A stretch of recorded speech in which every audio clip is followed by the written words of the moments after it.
Nous sommes sur les terrasses du Larzac. Enfin, on est bien dans les studios de Nostalgie Vallée d'Or, mais on parle des terrasses du Larzac avec Michel Salette.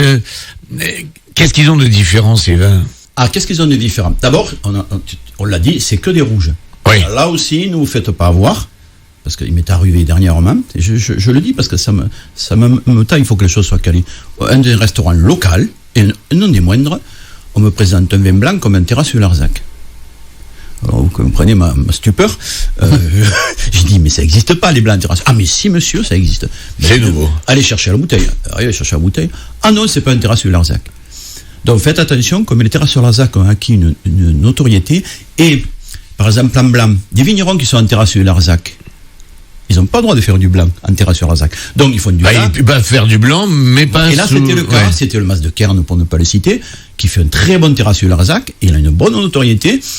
Et le restaurateur se servait dans la notoriété de Mas de Kern pour vendre un blanc qui n'était pas terrasse du Larzac. D'accord. Vous voyez, donc il faut quand même être un petit peu. C'est produit au même endroit, par les mêmes vignerons, les mêmes cépages. Voilà. C'est pas que le vin était mauvais d'ailleurs, je l'ai pris, mais le vin n'était pas mauvais. Mais quand même, on n'est pas dans l'appellation terrasse du Larzac. C'est que du rouge. Voilà, ça c'est déjà le premier point.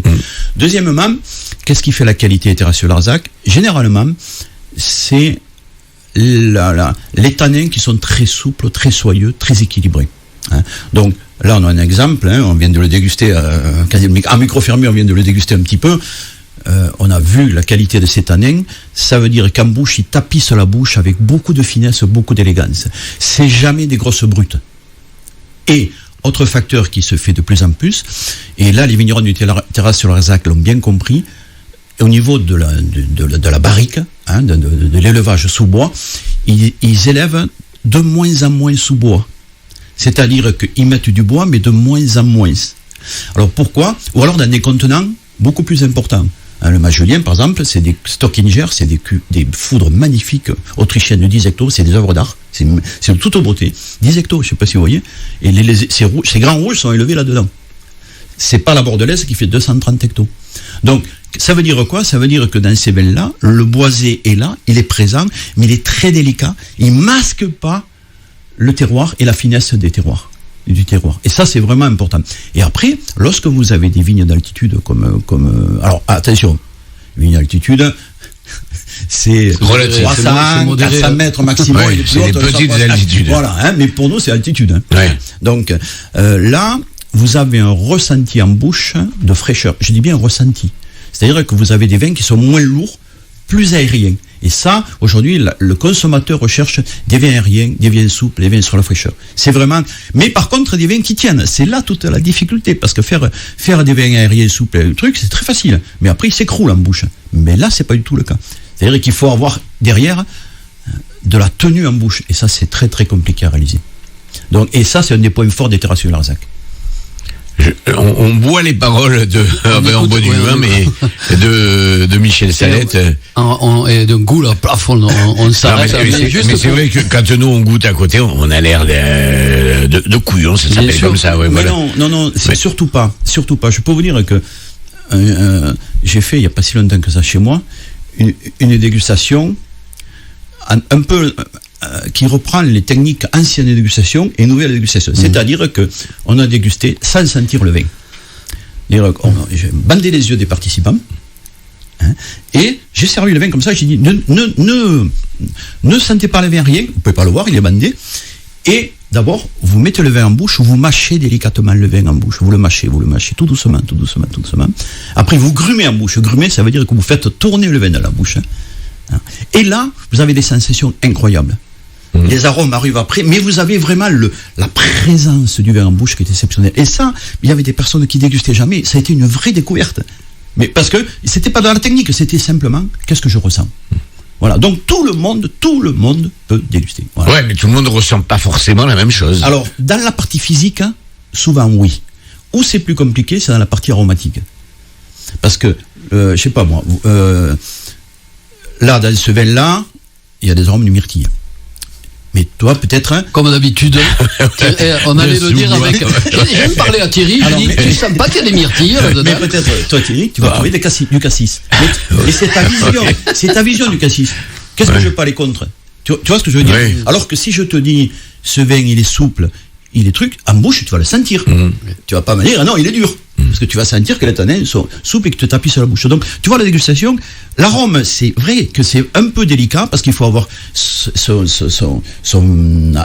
dirais-je, sa partie visuelle de l'arôme, et on a tous un champ visuel différent.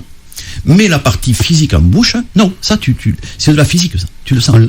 Tout le monde peut déguster. On le voit, ça, la dernière fois, j'ai fait à Montpérou, il y avait je crois que c'était à Montpérou ou du côté, vers là-bas, dans les terrasses, hein.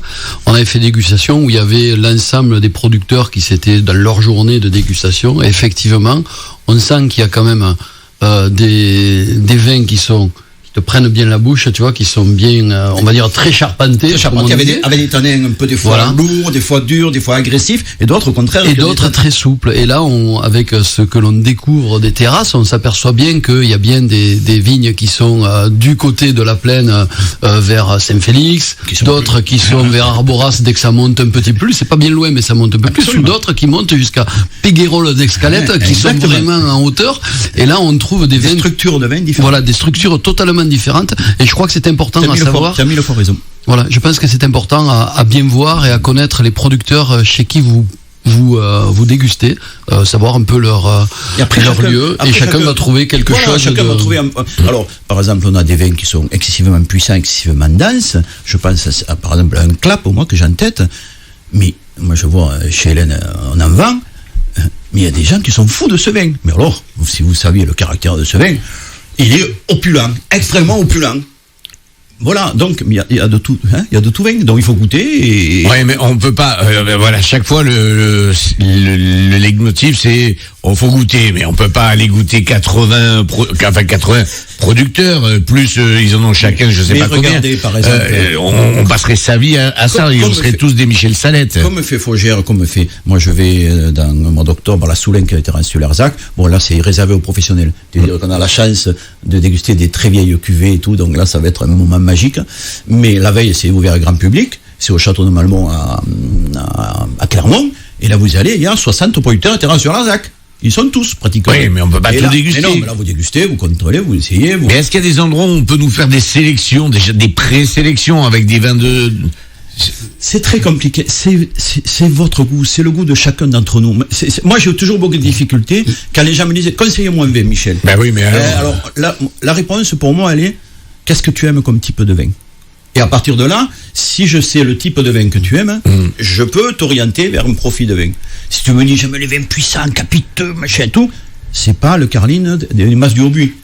En fait, ce que l'on peut retrouver aussi dans chaque appellation, c'est la maison des vins, en fait, dans lequel il y a on a du conseil et on a un ensemble des voilà, producteurs. Parce que la 80, c'est pas possible. Il faudrait passer sa vie à ça, ne faire que ça tous les week-ends, les vacances. Mais en passant du côté de Saint-Félix ou de Montpérou, il y a de quoi faire. Oui, il y a des gens qui s'occupent de ça. Il y a des caveaux qui sont mais là, je dis, spécialisés là-dedans. Mi-octobre, à Clermont-Lérault, il y a à Malmont, là, au château, là, donc il y a la journée terrasse, et vous y allez, vous dégustez, et en plus généralement c'est hyper sympathique. Alors c'est la saison des foires au vin dans la grande distribution. Oui. J'imagine que celui-là on le trouve pas. Non. Puisque il en manque alors. Oui, voilà, c'est comme c'est. Puis si vous voulez, c'est des vins, bon, par exemple ça, les Carlines du Haut-Buis, ça vaut quand même 14 € la bouteille. Oui. C'est pas cher, mais c'est pas donné.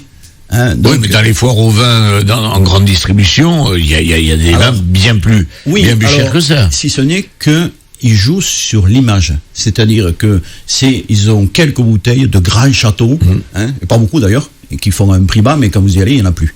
9 fois sur 10, donc il reste que des bouteilles secondaires. Donc ils jouent là-dessus, mais parce que vous connaissez le château, vous y allez. Mais là, on est sur des domaines petit, parce qu'on dit tout à l'heure, ça à 14 hectares, c'est tout petit, quoi. Donc, vous pensez bien que Olivier Janté, il ne vend pas en grande distribution. Il a déjà toutes les peines du monde à satisfaire ses propres clients.